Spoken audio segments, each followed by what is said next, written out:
Hallelujah, सबको जय मसीह की। प्रभु आशीष दे आप सभी को। आइए हम वचन पढ़ते हैं, विश्वास का वचन, विश्वास का प्रार्थना। उसमें लिखा है मार्कुस 11 का 24 वचन में लिखा है, इसलिए मैं तुमसे कहता हूँ कि जो कुछ तुम प्रार्थना करके मांगो तो प्रतीति कर लो कि तुम्हें मिल गया और तुम्हारे लिए हो गया। परमेश्वर को हालेलुया, धन्यवाद। आप लोग विश्वास करते रहिए और परमेश्वर से प्रार्थना करते रहिए, आपके लिए परमेश्वर सब करेंगे। आगे है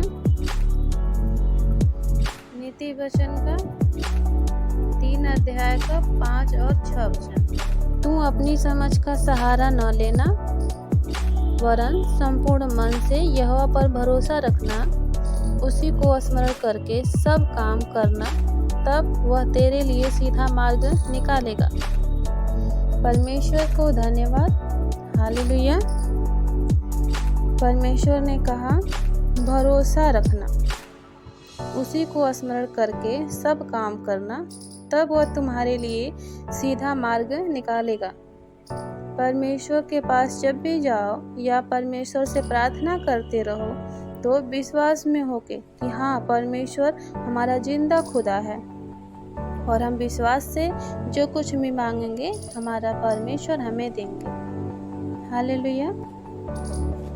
आगे है 2 कुरिन्थियों 5 का 17 वचन में, सो यदि कोई मसीह में है तो वह नई सृष्टि है, पुरानी बातें बीत गई, देखो सब नई हो गई। परमेश्वर ने कहा यदि कोई मसीह में है तो वह नई सृष्टि है। मसीह में नई सृष्टि का मतलब परमेश्वर में जब हम आए तो अपने मनुष्यत्व को, पुरानी बातें छोड़कर हम नई बातें सीखें, परमेश्वर में आगे बढ़ें, भलाई करना, विश्वास करना, अपने पड़ोसी को अपने समान प्रेम करना, ये सब नई बातें सीखें। इसलिए परमेश्वर ने खुद कहा है कि जो कोई मसीह में है वो नई सृष्टि है। हालेलुया, परमेश्वर को धन्यवाद। आगे पढ़ते हैं, मत्ती 9 का 29 वचन में है, तब उसने उनकी आंखें छूकर कहा तुम्हारे विश्वास के अनुसार तुम्हारे लिए हो। हालेलुया, परमेश्वर को धन्यवाद। परमेश्वर ने उनकी आंखें छूकर कहा तुम्हारे विश्वास के अनुसार हो, तुम्हारे लिए। तुम्हारी आंखें खुल जाएं, तुम विश्वास करो, तुम विश्वास करो कि मैं देख सकता हूँ। और उसने विश्वास किया और वो देखने लगा। इसीलिए परमेश्वर कहते हैं संपूर्ण मन से यहोवा पर भरोसा रखो, विश्वास करो और प्रार्थना करो। वो तुम्हारे लिए हर एक कार्य को तुम्हारे अनुसार वह सीधा मार्ग निकालेगा और तुम्हें जय प्रदान करेगा। हालेलुया। आगे हैं मार्कुस 5 का 25 से 27 वचन। एक स्त्री थी जिसको 12 वर्ष से लहू बहने का रोग था।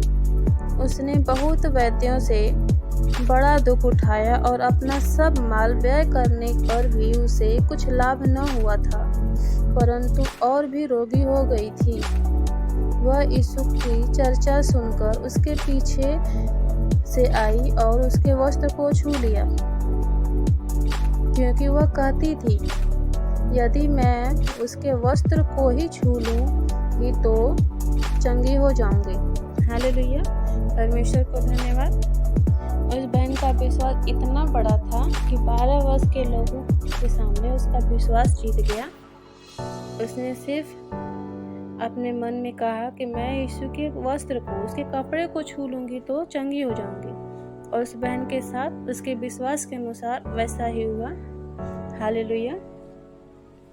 कहते हैं और विश्वास बिना उसके प्रसन्न करना अनहोना है, क्योंकि परमेश्वर के पास आने वाले को विश्वास करना चाहिए कि वह है और अपने खोजने वालों को प्रतिफल देता है। हालेलुया। तब परमेश्वर की शांति जो सारी समझ से परे है तुम्हारे हृदय और तुम्हारे विचारों को मसीह में सुरक्षित रहेगी। इसलिए हे भाइयों, जो जो बातें सत्य हैं और जो जो बातें आदरणीय हैं और जो जो बातें उचित हैं और जो जो बातें पवित्र हैं और जो जो बातें सुहावनी हैं और जो जो बातें मन भावनी हैं, अर्थात जो भी सद्गुण और प्रशंसा की बातें हैं, उन पर ध्यान लगाया करो। हालेलुया। विश्वास बड़ी चीज़ है। परमेश्वर पर विश्वास करते रहिए, प्रार्थना करते रहिए, परीक्षा में ना पड़िए। हालेलुया। आज हम विश्वास का प्रार्थना पढ़े थे। धन्यवाद आप सब भाई बहन को जो इस विश्वास का प्रार्थना पढ़े हैं, सुने हैं। सबको परमेश्वर आकाश खोल के आशीष बरसाए। प्रभु यीशु के नाम में इस छोटी सी प्रार्थना को मांगती हूँ। सुनिए और दया से कबूल कीजिए राजा, यीशु के नाम से, आमीन।